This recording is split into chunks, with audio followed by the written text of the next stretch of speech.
Hello, everyone. My name is Matt Fazio. I work at Donnelly-Boland and Associates, and we are partnering up with Fiffik Law Group today for today's session on tax planning. Hopefully pretty soon, Mike is going to jump on this call with us. I know that he's the familiar face that a lot of you know, but if any of you who have been to any of the most recent partnerships with Fiffik Law Group and Donnelly-Boland and Associates, probably know me. I've presented a few, and I kind of do the emceeing of a few of these. Today, I am joined by three tax professionals who are really going to put you in good hands today to talk about a lot of the major things to think about for yourself and for your business as you move to the end of the year. We have Kevin Boland. He is the Executive Vice President of Donnelly-Boland and Associates. Linda LeMaster, she runs our tax office, and Dan Boland. All three of them are CPAs, and they really spend a lot of time trying to curate a lot of these messages, find the most salient points and get them across to you.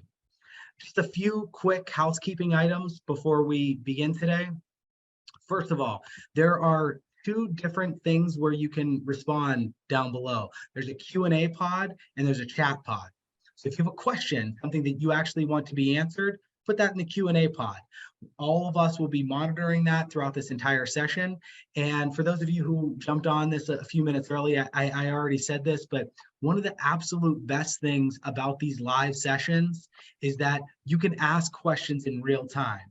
Yes, we will be putting this up on YouTube later. Yes, you can always reach out to us. But one of the things is while you're going through the presentation, if you have a question, do not hesitate to throw something into the Q&A pod. That's great. Also, there's the chat pod. Sometimes what happens is there's some ongoing conversation, some things that you might be, maybe it's a quick anecdote, maybe it's something that relates back to what was talked about, but it's not a question particularly.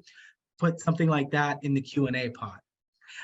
Finally, I just wanted to mention after this session is over, probably tomorrow, you're going to be receiving an email from us. The email from us is about a 2-minute survey, and it says, hey, what did you like? What didn't you like? What would you like to see moving forward? The thing that we're most interested in is what you want to see moving forward. Right now, we're at the end of the year, and we are in the process of considering our programming for 2023. So what do you want to see moving forward? What types of events would you like to come to? We are trying to provide value here. We're not trying to just get new customers. We're not just trying to find ways to get new information. What we're trying to do is we're trying to show the community that we have value. And if you need help, we're here. So whatever you would like to see, please do not hesitate to ask us. If you want accounting, QuickBooks helps, financial reporting, forecasting, if you want communication support, social media or SEO, website, if you want HR, like recruiting, hiring, things like that. If you want to see any back office support, we can always help out, and we're always looking forward to those things. So I am going to now kick it off to our presenters. You're going to be in good hands today. And remember, if you have a question, put it in the Q&A pod. If you just want to talk a little bit, throw it in the chat pod. Okay, let's see. All right. All right. Should be showing the presentation now. Okay. Hello, everybody. As Matt said, my name is Dan Boland. I'm going to kick us off here today. We're going to open up with just what our agenda is. So today we're going to be talking about the personal tax update, the business tax update, student loans, mobile workforce, things to watch out for, and then at the end, if you have any questions, feel free to ask. We're going to be using some acronyms today, so we provided some definitions for them. IRA means the Inflation Reduction Act. That's not to be mistaken with IRA, which is your personal investment. ARPA is the American Rescue Plan Act. CV, Clean Vehicle. DAF is the Donor Advised Fund. PTC, Premium Tax Credit. ERTC, Employee Retention Tax Credit. And IDR, Income Driven Repayment. Kevin? So with that, to talk a little bit about what's new in personal taxes, IRA changed a few things. Some of them will be to our advantage as taxpayers and some may not. The first is that they set up a drug price negotiation program that's going to kick off in 2026. It's going to allow the Department of Health and Human Services Secretary to negotiate drug prices. This should actually be advantageous because with the pricing power of the federal government and the Medicare program and the Medicaid programs behind him, he should be able to negotiate pretty good prices. The second item is the health insurance premium tax credit. That has some good news and some bad news. First, it's been extended to cover families. Second, they also extended the ARPA credit. However, they removed the suspension of repayment obligations for taxpayers receiving excess advanced premium tax credits. So that potentially gives them the clawback provision to pull money back if you made too much money to be eligible or made too much to qualify for the credits initially granted.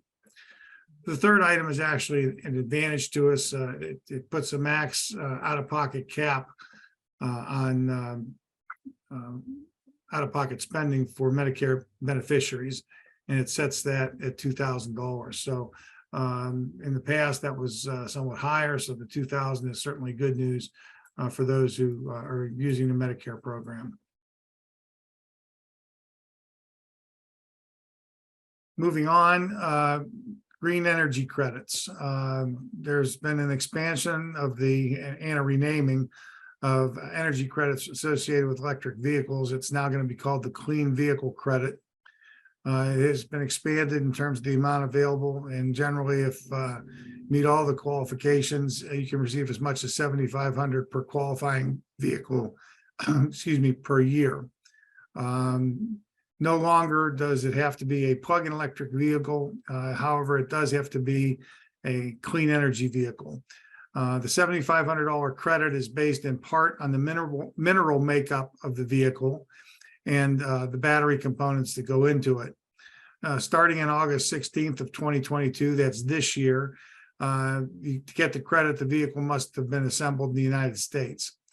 Starting in 2023, they removed the vehicle caps on eligible CV credits. So in the past, Tesla, GM, and in 2022, Toyota all hit their caps. And so you weren't eligible for the credit if you were buying a vehicle from those three manufacturers. Effective 1/1/23, those are removed. Starting in 2023, no vehicles that are with batteries that are made in foreign countries that are considered adversaries, China and Russia are two that are singled out, are not eligible. So you're going to have to pay attention to where the vehicle's made and where the batteries were made that are put into that vehicle. The vehicle cannot be more than $55,000 for most passenger vehicles, and generally there's a 14,000 pound limit. And then $80,000 for vans, SUVs, or pickup trucks. As I mentioned, taxpayers can claim the CV credit for one vehicle per year. The website reference that you see on your screen is for determining if the vehicle was actually assembled in North America. The second item is the child and dependent care credit. There have been some changes to that as well, and some of them are in our favor and some of them are not. IRA got rid of the, bear with me for a minute.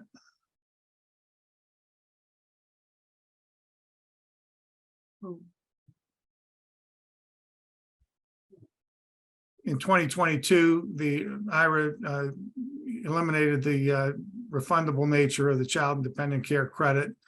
And in tax year 2022, eligible employment-related expenses for purposes of the child and dependent care credit are going to be limited to $3,000 if you have one qualifying individual, or $6,000 if there are two or more qualifying individuals. They also decreased the credit percentage that you'll receive from 50 to 35%.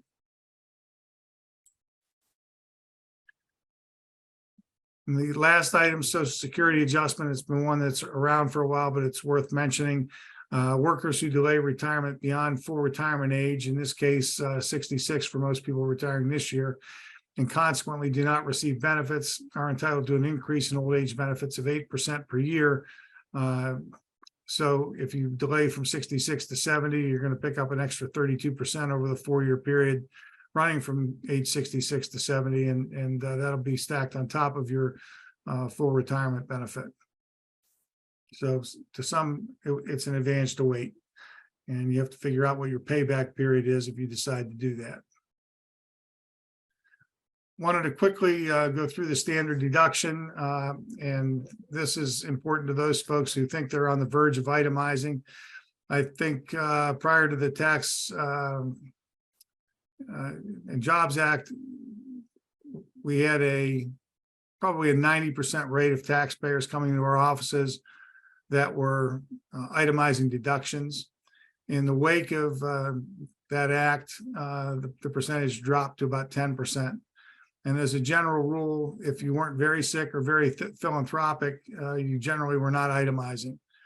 So if you look at the schedule in 2023, married filing jointly, the hurdle that you have to clear to make the itemized deduction more attractive than the standard deduction is $27,700.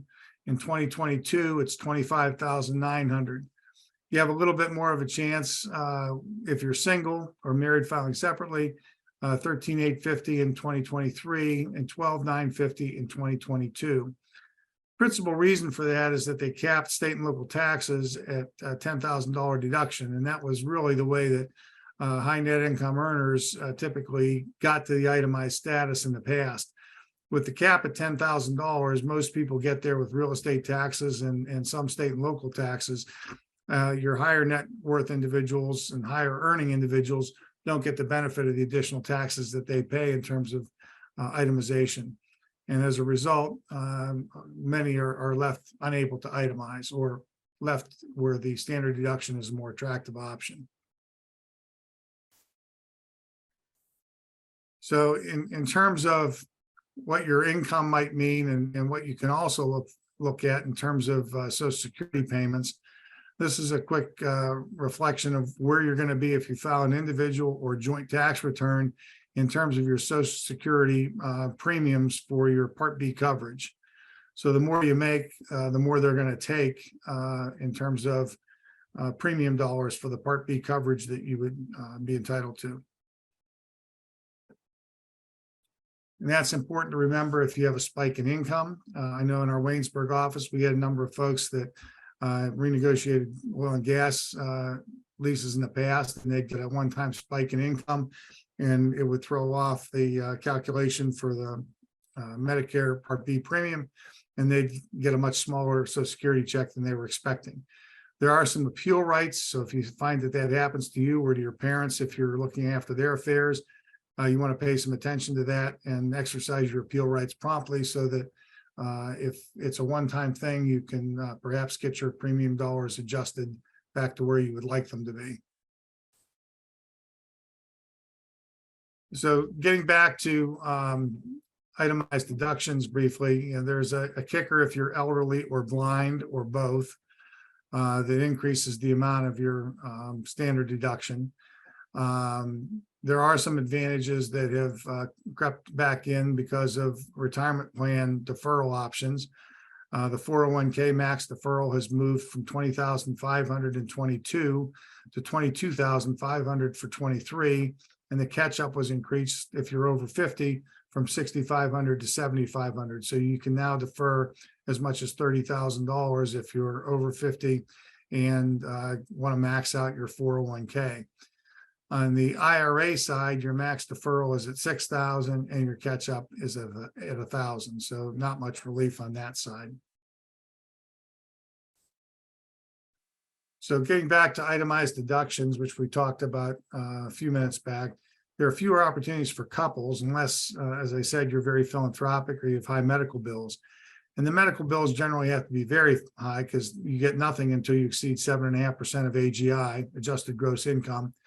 So typically it's elderly parents or dependents in an assisted living setting that qualify best because your adjusted gross income drops and your costs rise. So that's typically one area where we see the medical expenses creeping in as a trigger for itemizing deductions. So if you have an elderly parent or other dependent in that situation, you want to take great care in tracking your medical expenses.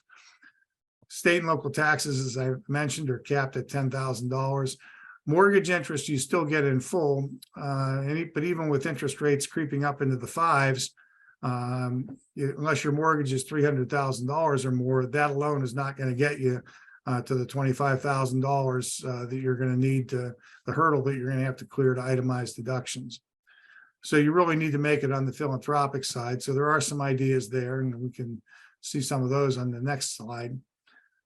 Hey, Kevin, can I chime in with a Sure, quick Mike. question on medical expenses, and especially as it relates to folks who are caregivers for an elderly parent, whether they're at home or in a facility? Are any of the expenses that the parent pays for home care, meaning somebody coming in to take care of them, or living in an assisted living facility or nursing facility, do any of those qualify as Yes, a medical expense? yes. And typically, if you ask for it, an assisted living facility or a nursing home or a skilled nursing facility will give you a letter telling you what percentage of your monthly fee is typically associated with the medical component as opposed to housing, food, and shelter. So it's, it could be 40%. And, if you're shelling out $60,000 a year or $70,000 a year for assisted living, which is not uncommon, 40% of that number is somewhere between 24 and 28,000. That alone, even after you take out the 7.5%, is probably enough to get you into an itemized situation. On top of that, any physical therapy, eyeglasses, prescription drugs, doctor's bills, you name it. And I would suggest, as a convenience to your the folks on the call, don't sit there and stack receipts. That's a nightmare for you, and it's a nightmare for your tax preparer. Keep track of the providers that you're working with, and at the end of the year, ask for a statement. Most are more than happy to provide it to you. It provides evidence of the service. It provides evidence of payment in one document, and it simplifies greatly the record keeping and the paperwork that you need to get your taxes filed appropriately. So that's really, I think, the advice that I would give. And I've been in that situation now with several elderly relatives. And in every case, it has provided substantial tax savings to track that information.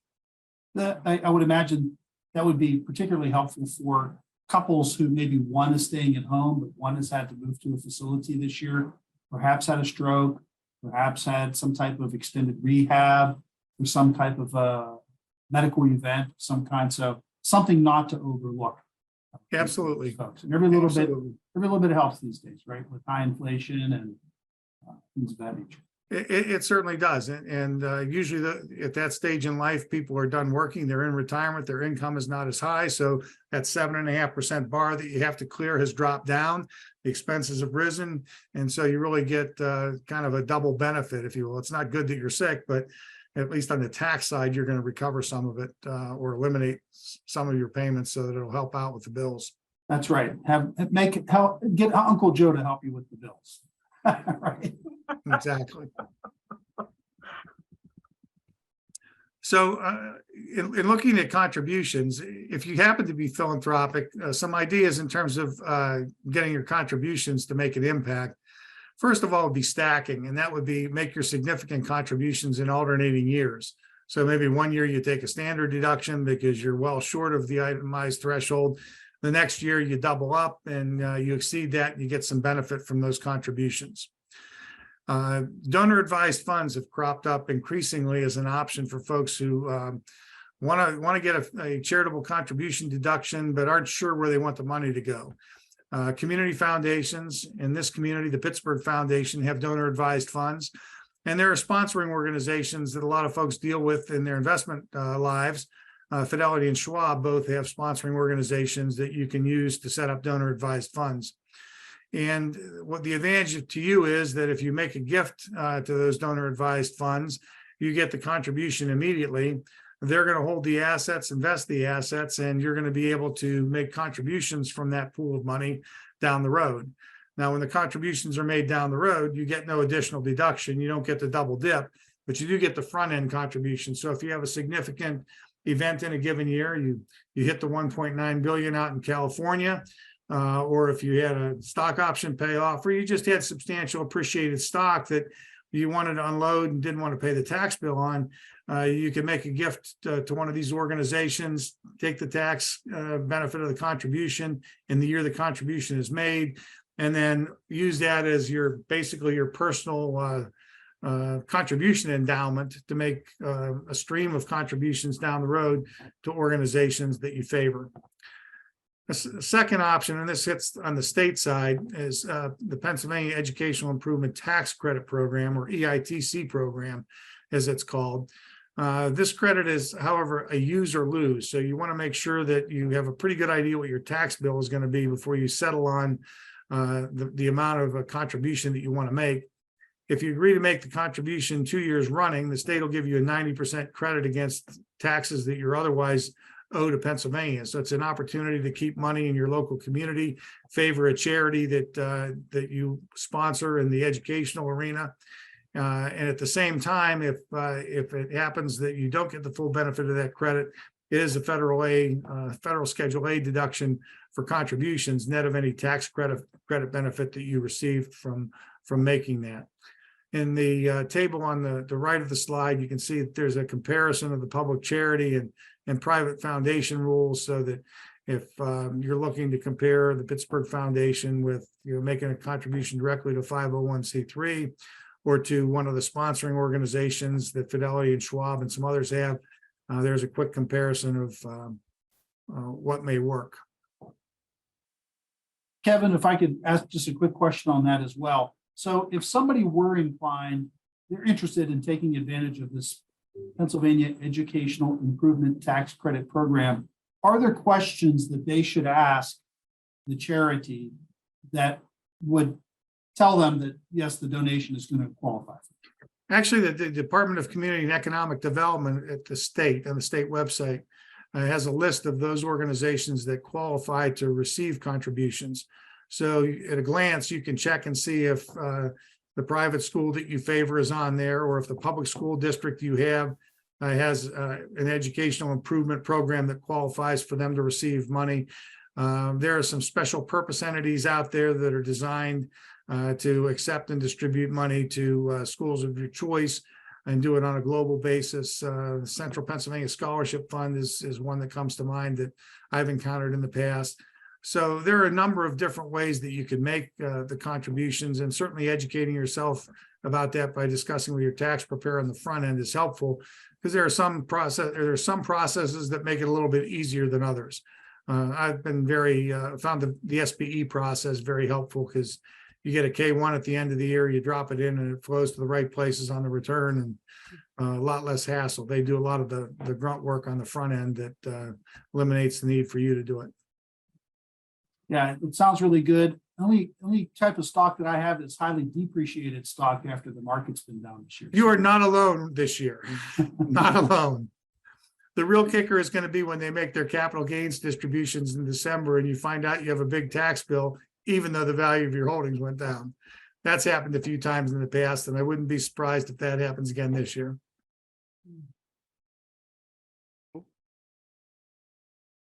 Okay.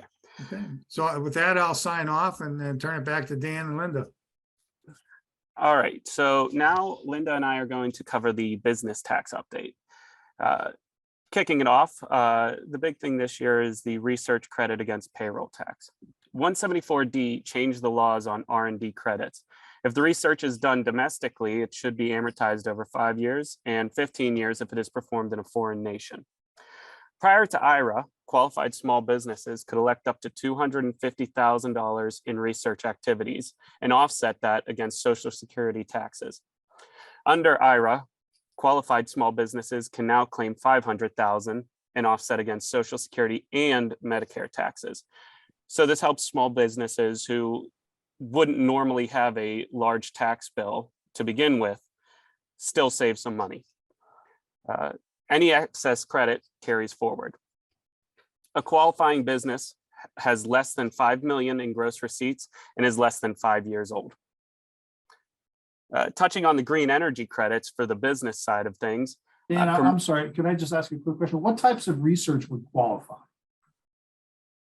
How would a company know that they've got some type of research that they could. So if they're use. investing in creating a product, taking the time, doing you know, working with groups to figure out if their product's going to work, you know, anything it takes to bring the product to market is generally considered R&D.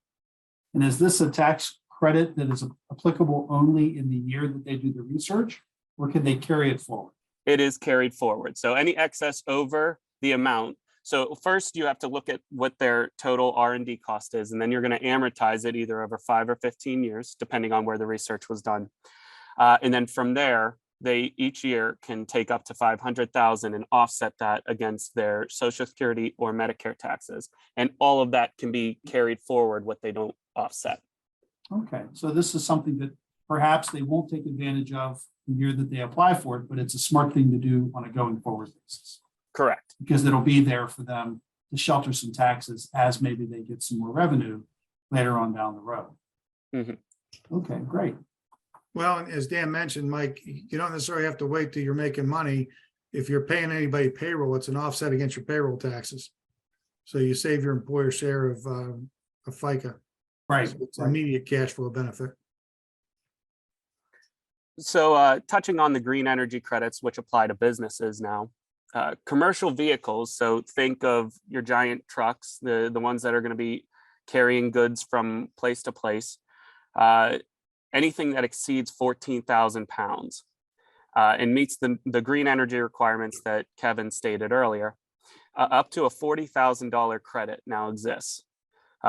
Businesses that install vehicle charging stations, so something like you might see at home if you buy a Tesla, if you install those, charging stations can earn a credit of up to $100,000 per unit. The credit is for 30% of the cost to put the unit into service, and that is to each unit. So before it used to be 30% of all costs total to install all the units, but now it's 30% of each unit. So it adds up pretty quickly.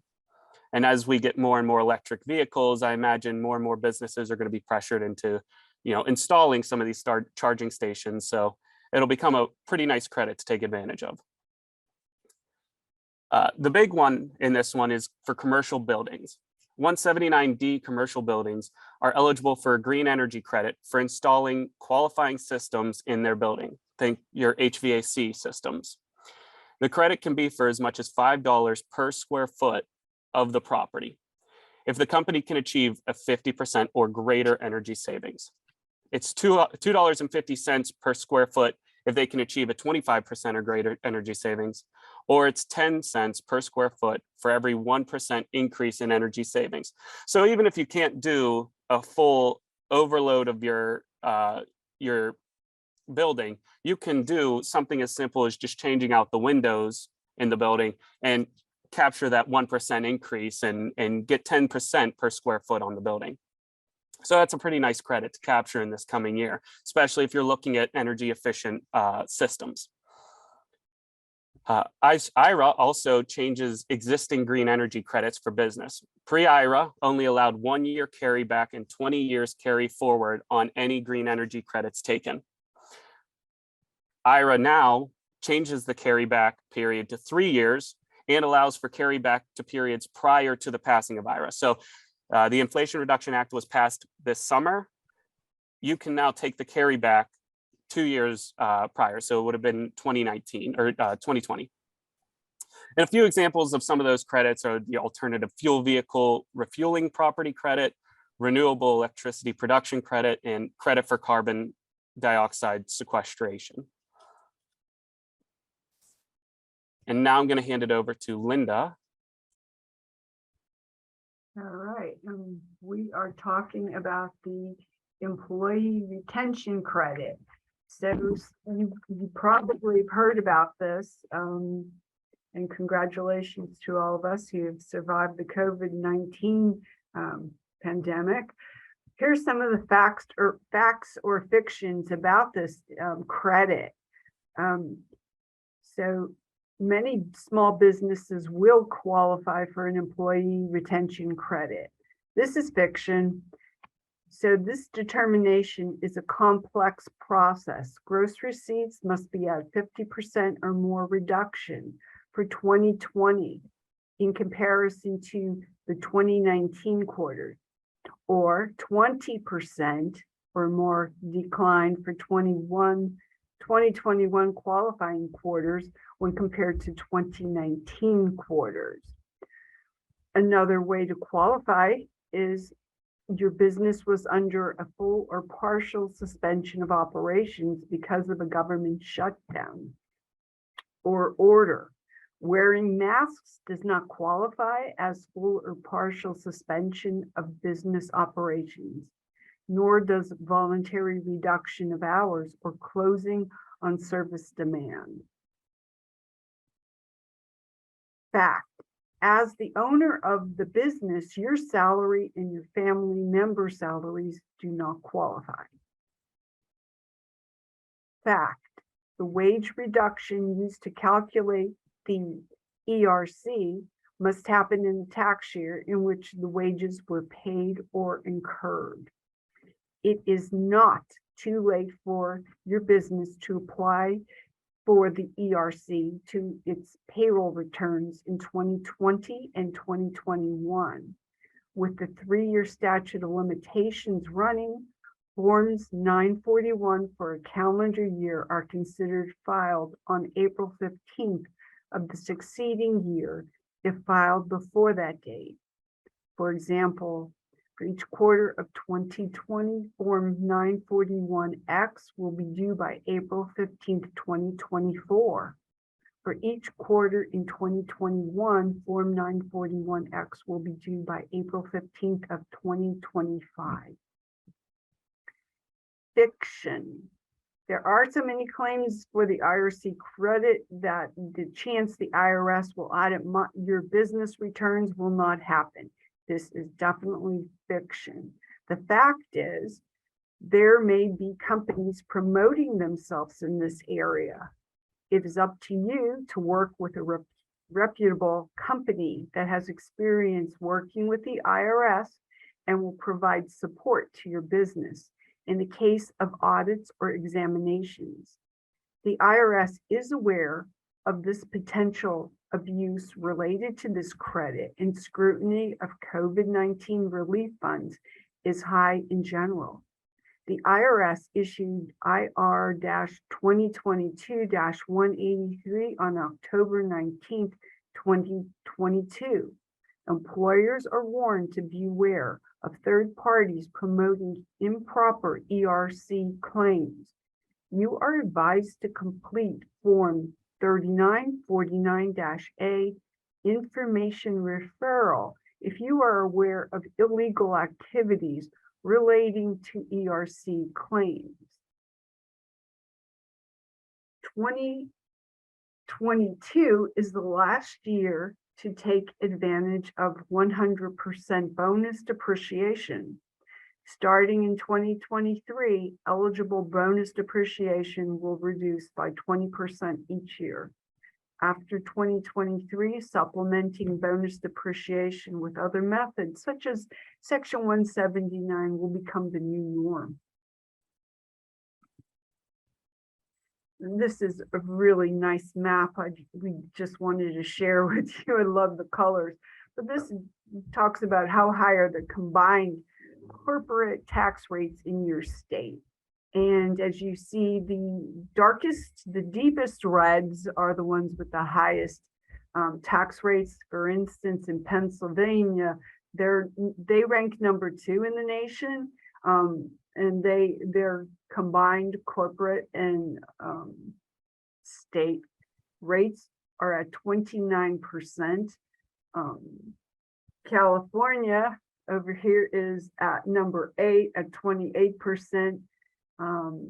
Texas is 21%, Florida 25%, Louisiana 27%.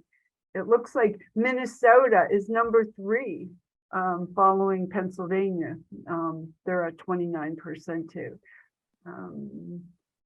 Ohio is number 46, and they're at 21%. Okay, over to you. So this is the big one. It's student loans. And the reason we wanted to touch on this is because we felt that not enough was being told to the people about what is coming down the pipe with student loans. So let me start off with student loan debt is mostly held in individuals between 25 and 49. And student loan debt in the United States has hit about $1.8 trillion. And now they're talking about forgiving all that. So we want to discuss a couple of things that are going on behind the scenes that most people aren't aware of. Let me start with the student loan forgiveness program is now open, and it is open until 11/15. If you have not applied for forgiveness and have federal loans, you should apply. This includes students who are in college currently, and it includes anyone who has paid off their loans during the COVID forbearance period. And we'll touch on that in a second. Now, AGI limits, adjusted gross income, for forgiveness are $125,000 for an individual and $250,000 for married or head of households. Dependents, so any kids who are still in college and are still living with their parents, their AGI for this, for the sake of student loan forgiveness, is based on what their parents' income is. Student loan repayments are now starting back up. So they're ending the student loan forbearance period. And that is extremely important. And it starts on January 1 of 23. So everybody is going to be expected to start paying back starting January 1, 23. Now, why is this important? If you paid student loans during the forbearance period and you get your loan forgiven, you may be eligible to have your loans refunded up to the maximum amount of forgiveness. So it's $10,000. So if you paid off your loans completely during the period and now you have a chance to get it forgiven, you should absolutely apply. Up to $10,000 could be refunded to you for that. So you should still seek loan forgiveness. Student loan borrowers could see a significant increase in their monthly payments due to the increase in income, tax filing status, and amounts forgiven. Now, the reason for this is because income-driven repayment. Everybody's student loans are based on how much their AGI is based on their taxes. Current income-driven repayment is between 10 to 20%. It's being batted around Congress that they would like to get it down to about 5% of AGI. Recertification, which means that the loan servicers are going to go back and look at your tax return to adjust your student loan payments based on income, starts in 7/1/23. This is an important date because at that point, after 3 years of not recertifying loans whatsoever, the US government is going to recertify loans, which means that for 3 years, you didn't have loan payment increases. Anybody who changed jobs, anybody who took a raise, any kind of scenario like that, got married, your student loan payments could potentially jump exponentially on this date. Now, the reason that this date is important is because they go and they look at your last tax return. So if you feel that you have had a significant increase in income in the last 3 years, and you think that your IDR could jump, something that might behoove you would be to get your taxes done a little bit earlier this year. Or to extend them. Well, if they extend it, they go back to your 2022. At least if in 2023 you get them done a little bit earlier, there is a chance to tax plan accordingly. There are certain strategies that your tax professional can discuss with you where, for instance, if you're married, you could do married filing separate as opposed to married filing joint, where that would help to lower your AGI so that your student loan payments aren't as large. The big problem that we're now facing is that in this in this forbearance period, everybody to some degree forgot that they had these student loans and stopped worrying about that debt. And so a lot of people bought houses, a lot of people bought cars, and I feel that most Americans are going to expect that their payments are going to resume similar to what they had been before. And they aren't expecting a 3-year jump like we're going to see.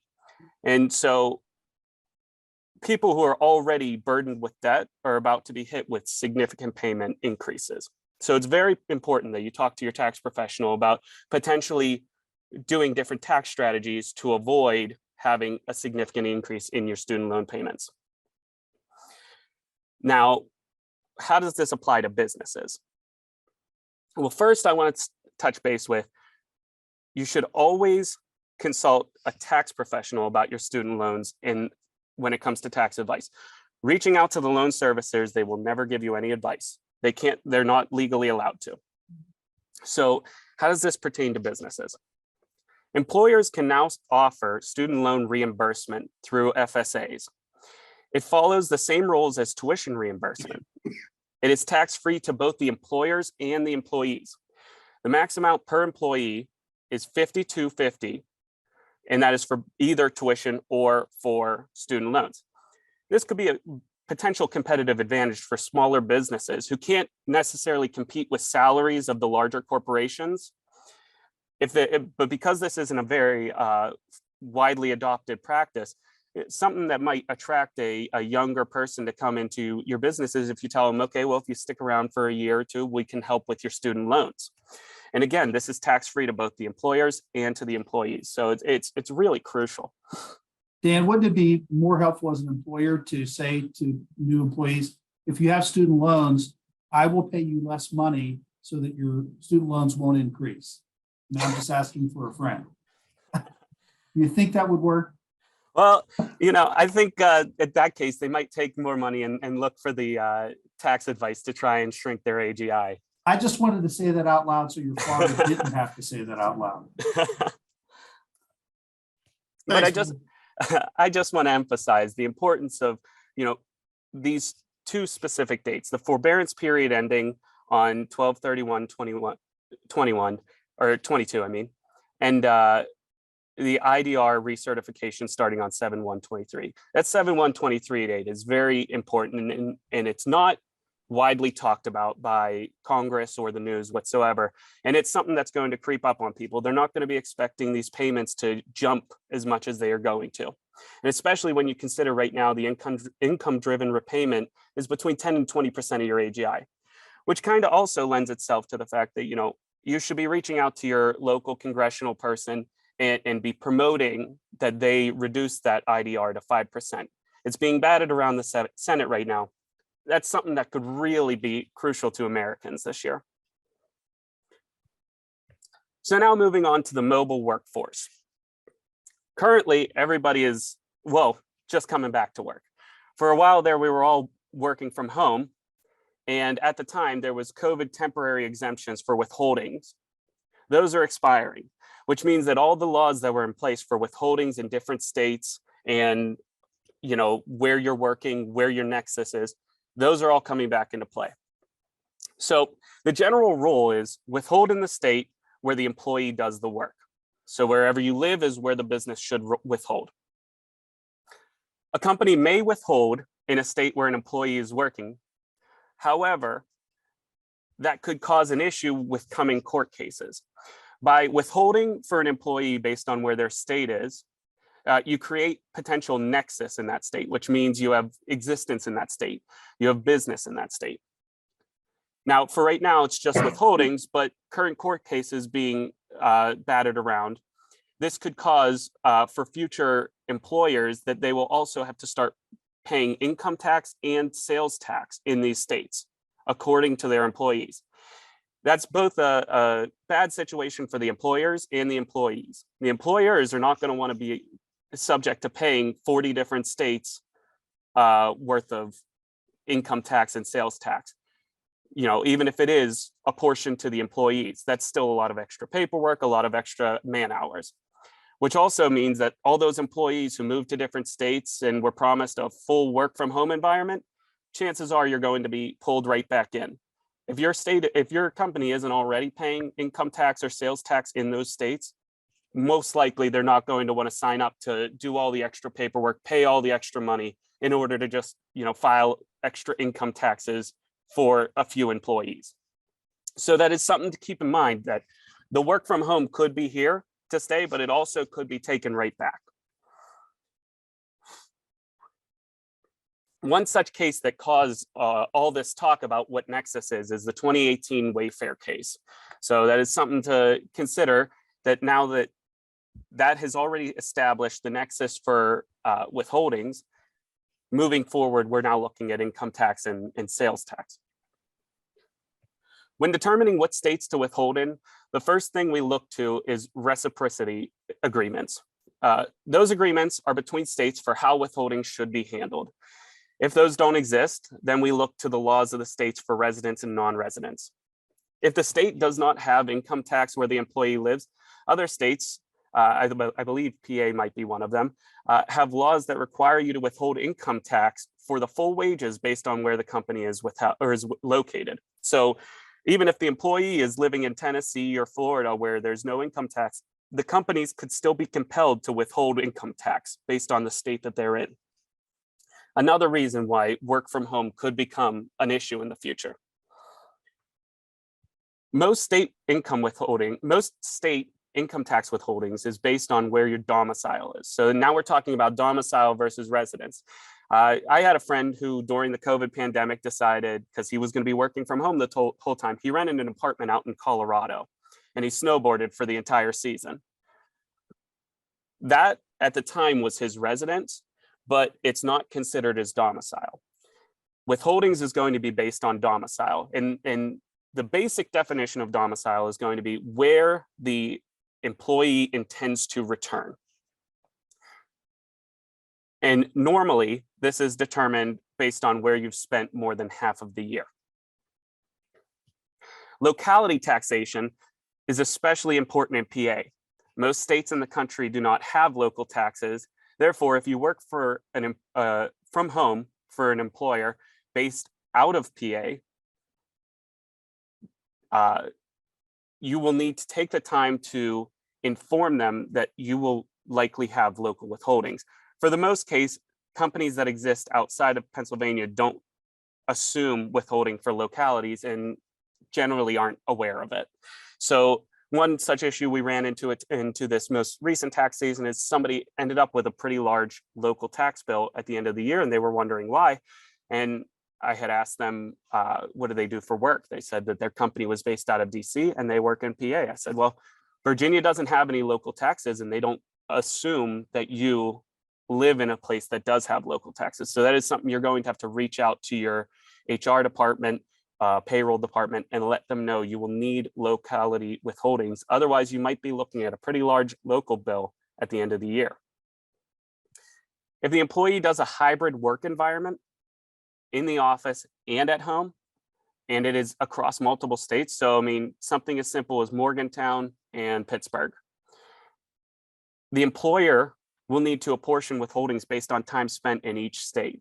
Again, this is something that will cause issue in the future as you're getting hybrid work environments. If somebody's sitting at home for 3 days out of the week working and they're in West Virginia, company might not be too keen on having to do all the extra man hours to withhold both West Virginia and Pennsylvania taxes.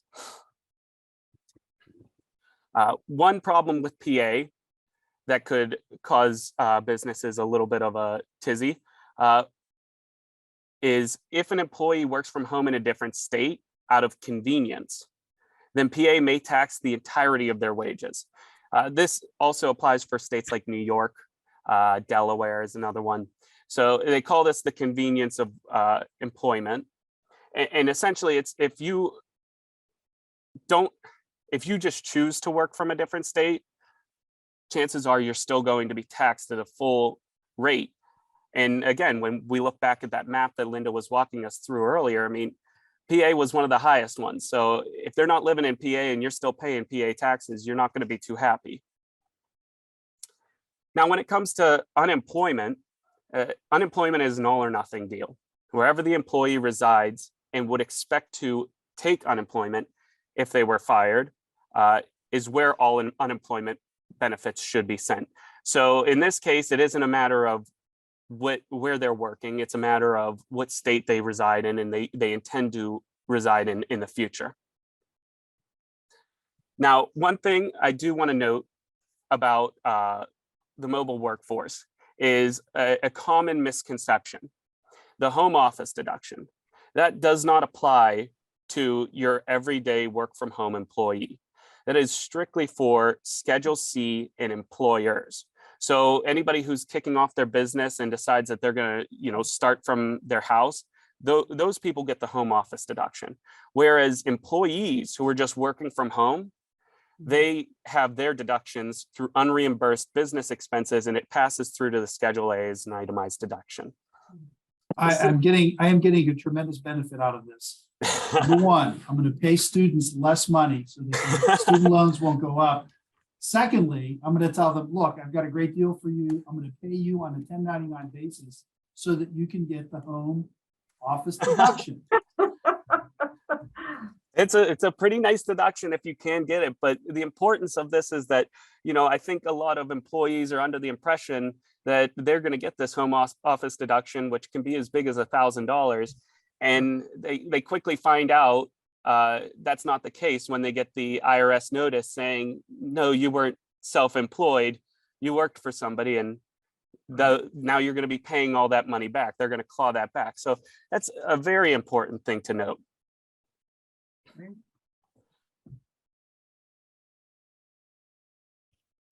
Okay, so now the last thing we want to touch on before we go to questions is issues to watch out for.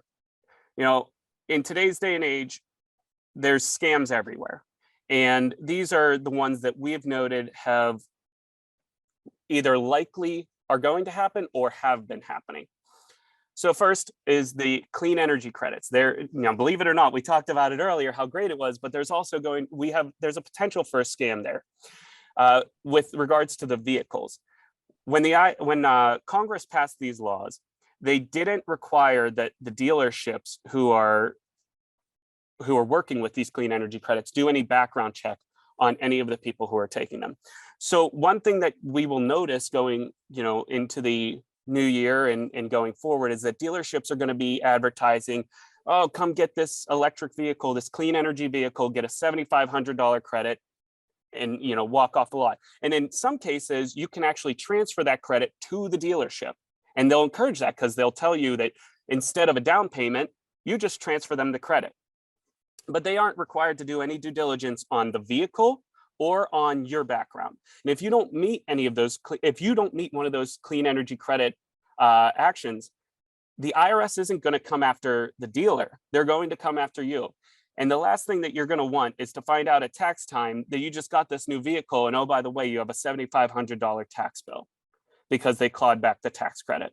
This is the last thing that you want. So be wary that when dealerships are coming forward and saying, we'll cover the down payment because you can just transfer us the credit, I would recommend looking into it, advising with a tax professional first before you pass the credit on to them. And in most cases, I would just take the credit if I was you. All right. Next is the IRS has received funding to hire more than 80,000 new agents in this new year. The majority of this is to replace near future retirees. However, the IRS has planned to crack down on several areas. Most notably, the IRS is planning to crack down on cryptocurrency. And that seems to be a big fad right now. Everybody's jumping on the crypto train because it's always going up. And they believe that you can hide these assets from the government because they're untraceable. You're going to have to think again here.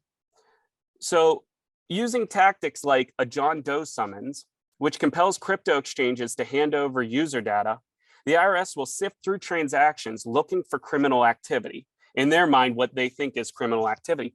But the number one charge being brought against crypto personnel or people partaking in crypto is tax evasion.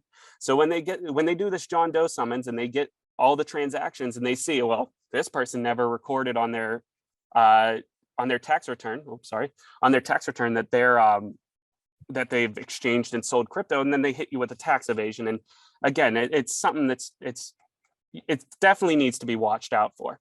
And in fact, in recent news, just last night, FTX, the crypto exchange, popularized by celebrities like Tom Brady, as we've all seen commercials, at the Super Bowl and everything, it was found to have a severe liquidity issue. Overnight, Sequoia Capital marked down their investment in FTX from 200 million to zero. Billions of dollars in investments were completely wiped out overnight. Most people didn't realize that, but about $8 billion just completely gone overnight from people's savings between last night and tonight. And now FTX is looking for a $9.4 billion bailout. So following this, the SEC chairman has stated that crypto companies have a very shrinking runway. We say all this because we want you to protect yourself.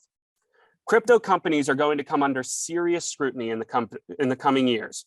If you buy, sell, dispose of, win, or in any way come into possession of cryptocurrency, you should alert your tax professional. They know what they're supposed to do in order to make sure that you are properly covered. It is not bad to buy crypto. It's bad to not report that you've bought it. All right, now smishing scams. So much like phishing, this is now smishing, and the IRS has seen a significant uptick in this. Instead of emails, now people are getting texts. The IRS will not text you asking for your personal information. And this apparently has become a very prevalent thing lately.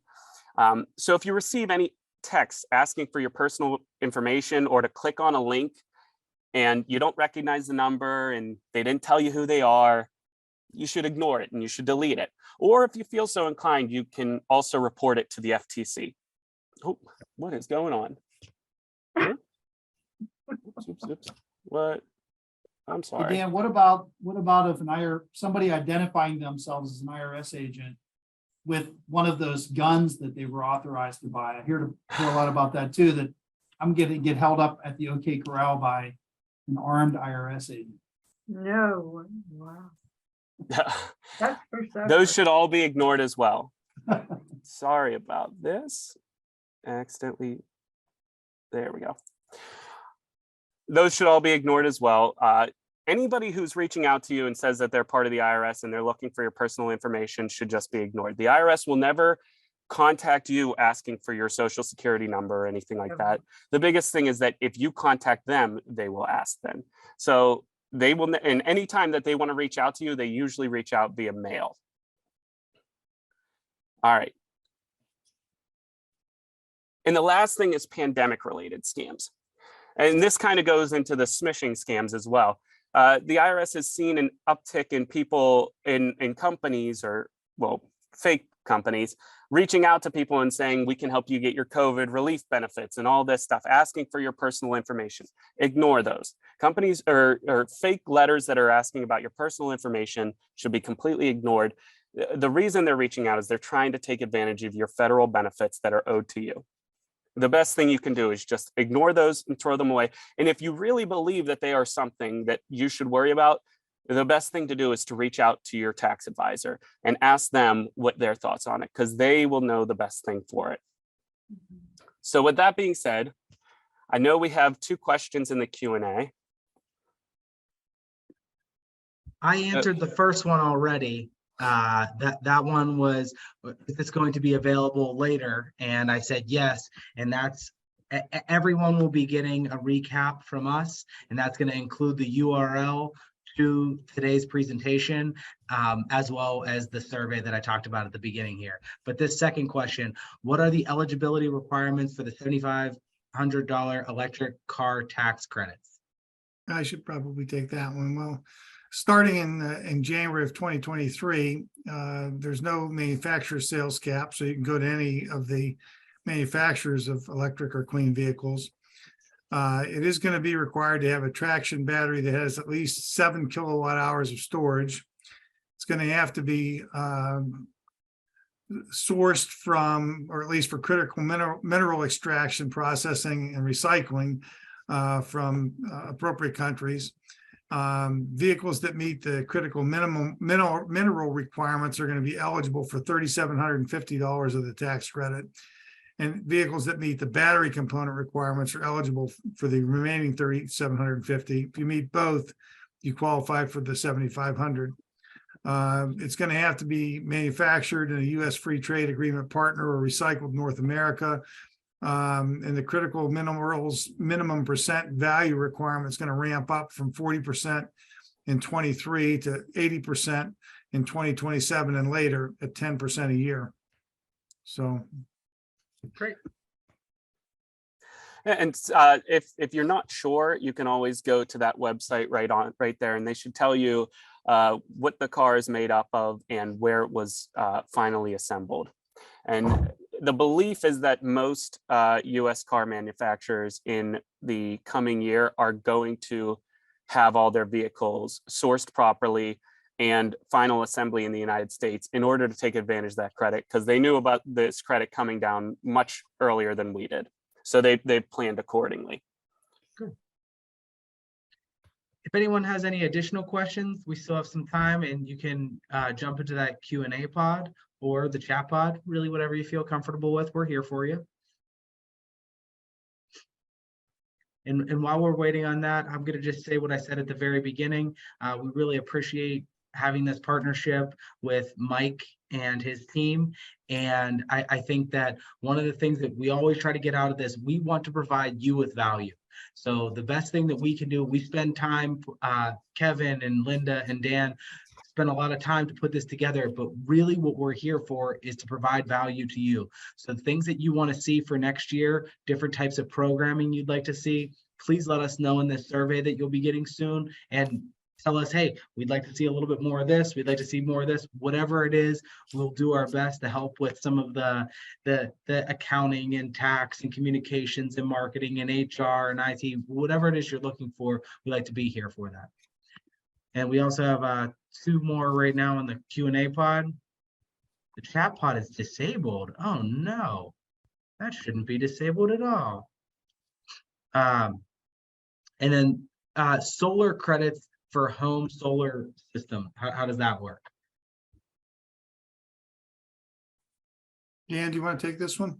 Yeah, so this might have accidentally been skipped over, but talking about the home improvements credit, it used to be that there was a lifetime $500 credit for any green energy improvements, and that was lifetime. That's been changed. Now it's $1,200 per year, and that will apply to windows, electric panels, natural gas furnaces, and it's 30% of the cost to install, up to $1,200 per year.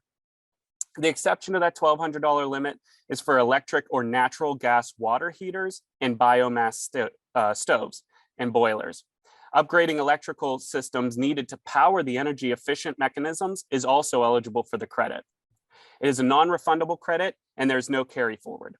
However, the biggest thing is that if you want to create an energy efficient house, such as getting solar panels or the like, a 30% credit for all eligible costs with no cap on the credit. I want to repeat that, no cap on the credit is available for individuals who place into service clean energy property. So like solar panels.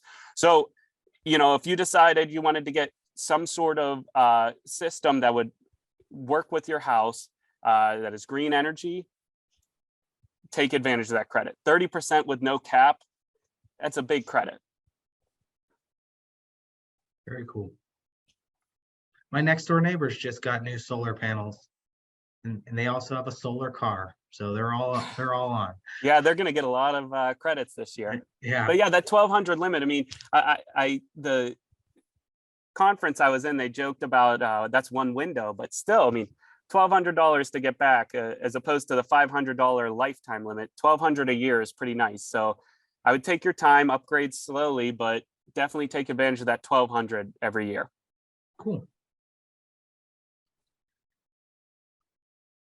All right, if we have no more questions, Mike, do you have any final thoughts for us? Nope. Thanks, guys, for doing this. I always Yep. love the tax updates, little tricks of the trade for business and personal. So lots Much of good stuff to appreciated. be thinking about. Appreciate the opportunity. Thanks, Mike. All right. Thanks. Thank you all for being here and look forward to hearing from you in the future. See ya. Thank you.